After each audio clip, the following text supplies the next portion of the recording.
All right, so for today's deep dive, we're looking at something really powerful. It's a letter from Marceline to Bonnabelle, titled Marceline's Eternal Message Towards Bonnabelle. From Adventure Time, of course. Exactly. But even if you don't know the show, the dynamic here is just so human. It really is. It's a perfect case study, really, in what we might call hyper-independence. Hyper-independent. Yeah, the letter just completely dismantles this idea that being in control is the same as being safe. It sets up this conflict between the armor we wear to survive and, well, what you need to actually be loved. Exactly. Vulnerability.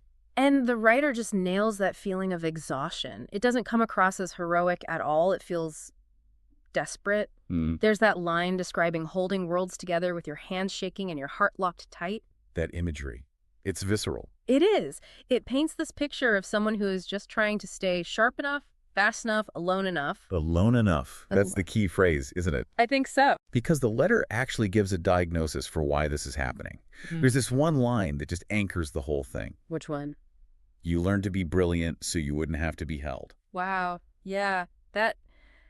That reframes everything we think about competence. It does. We see brilliance as this purely positive thing. Yeah. But here it's being called out for what it is, a shield. Right. It's a defense mechanism. Yeah. It suggests that all this high achievement, it isn't just ambition. If you're the smartest one, the most capable one. Then no one has to take care of you. Exactly. And the letter calls this behavior history. It's not a flaw. It acknowledges this was probably a survival tactic that worked in the past. But now it's just a barrier. Now it's a barrier to connection. Which brings us to, I think, the turning point in the letter. The part where it offers a way out. You don't have to be useful to be loved. And that is the absolute hardest thing for a hyper-independent person to accept. Oh, for sure. There's that deep fear that your value is, transactional. That if you're not managing the crisis, you're disappointing everyone. You're a burden. Yeah. So the letter introduces this idea of softening as the solution, but it's very, very careful with how it defines that. It is. It clarifies that it doesn't mean becoming smaller or quieter. No, it says explicitly, I don't want you smaller. I want you unarmored. That distinction is huge. Unarmored. It implies you still have all your power. You're just not aiming it at the people who love you anymore. But taking off that armor feels so dangerous. Yeah. And the letter knows that. It addresses the fear that you'll disappear when you stop holding everything together. And that is the core existential dread for any high performer. If I stop producing, if I stop working, do I even exist? Who am I? And this is where the letter offers such a profound answer. It says, you don't vanish when you rest. You arrive. You arrive.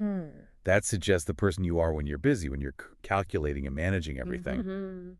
That's not actually you. It's the performance. It's the armor. The real you is the one who shows up when all that work stops. And the writer is promising to be there, to meet them in that space. A space where composure or certainty aren't the price you have to pay to get in. You can just lean without calculating the cost. So instead of that classic power couple image of two warriors fighting back to back, Right. Intimacy is the place you can finally put the weapon down. It's a shift from mutual survival to mutual existence. That's a lot to think about. So as you go about your week, maybe hold on to that idea. You don't vanish when you rest. You arrive. And it might be worth asking yourself, which parts of your own brilliance, your own competence are genuinely you, and which parts are just armor you're scared to take off? Something to consider. Thanks for joining us on this deep dive.